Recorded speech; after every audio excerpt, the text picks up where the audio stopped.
Chapter 1 of Wilderness, A Journal of Quiet Adventure in Alaska, by Rockwell Kent. Recording is in the public domain. Chapter 1 Discovery. We must have been rowing for an hour across that seeming mile-wide stretch of water. The air is so clear in the north that one new to it is lost in the crowding of great heights and spaces. Distant peaks had risen over the lower mountains of the shore astern. Steep, spruce-clad slopes confronted us. All around was the wilderness, a no-man's land of mountains or of cragged islands, and southward the wide, the limitless Pacific Ocean. A calm, blue summer's day, and on we rode upon our search. Somewhere there must stand awaiting us, as we had pictured it, a little forgotten cabin, one that some prospector or fisherman had built. The cabin, the grove, the sheltered beach, the spring or stream of fresh cold water, we could have drawn it even to the view that it must overlook the sea, and mountains, and the glorious West. We came to this new land, a boy and a man, entirely on a dreamer's search. Having had vision of a northern paradise, we came to find it. With less faith, it might have seemed to us a hopeless thing, exploring the unknown, for what you've only dreamed was there. Doubt never crossed our minds. To sail uncharted waters and follow virgin shores, what a life for men! As the new coast unfolds itself, the imagination leaps into full vision of the human drama that there is imminent. The grandeur of the ocean cliff is terrible with threat of shipwreck. To that high ledge the wave may lift you. There, where that storm-dwarfed spruce has found a hold for half a century, you perhaps could cling. 100 times a day you think of death, or of escaping it by might and courage. Then, at the first softening of the coast toward a cove or inlet, you imagine all the mild beauties of a safe harbor, the quiet water and the beach to land upon, the house site, a homestead of your own, cleared land, and pastures that look seaward. Now, having crossed the bay, thick-wooded coast confronted us, and we worked eastward toward a wide-mouthed inlet of that shore. But all at once there appeared, as if from nowhere, a little motor-driven dory coming toward us. We hailed and drew together to converse. It was an old man alone. We told him frankly what we were and what we sought. "Oh, come with me!" he cried heartily. "Come, and I show you the place to live."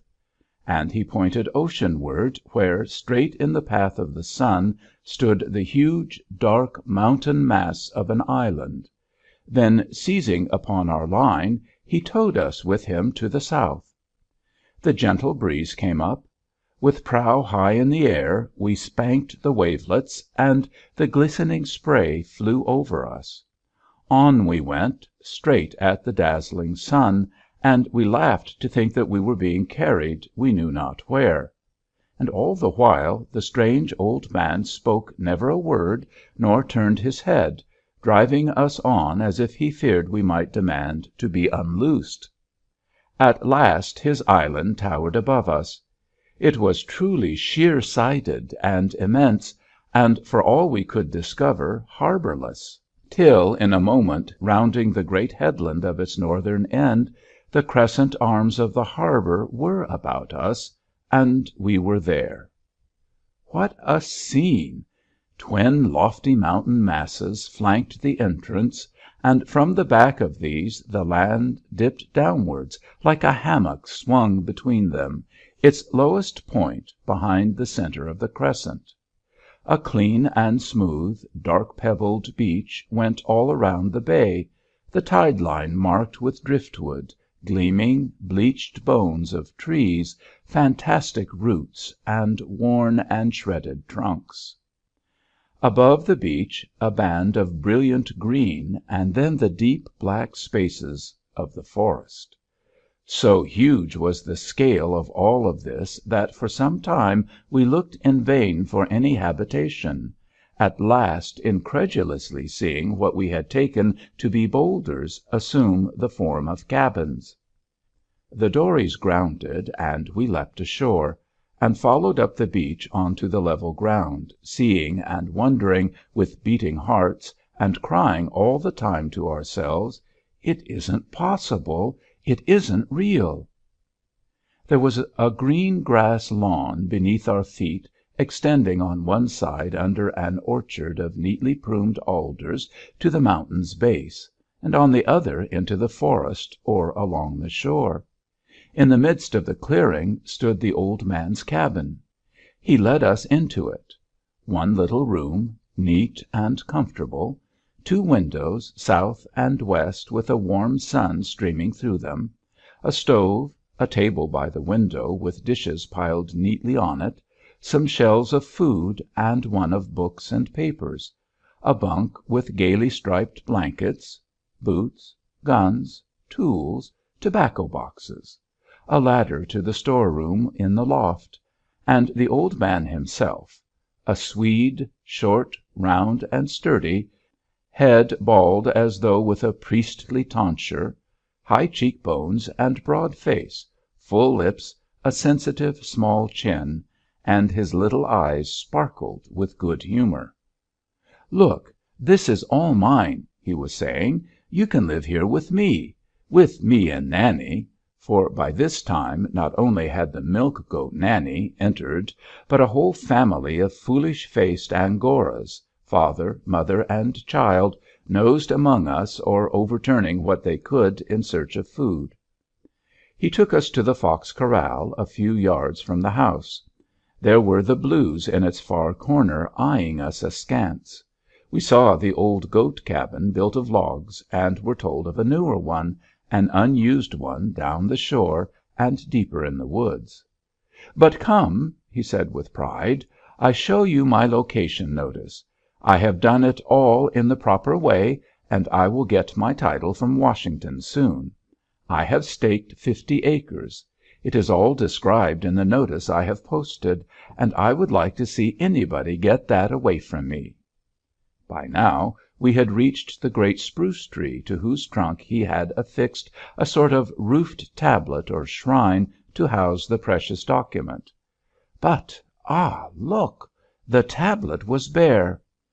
Only that from a small nail in it hung a torn shred of paper. "Billy! Nanny!" roared the old man in irritation and mock rage.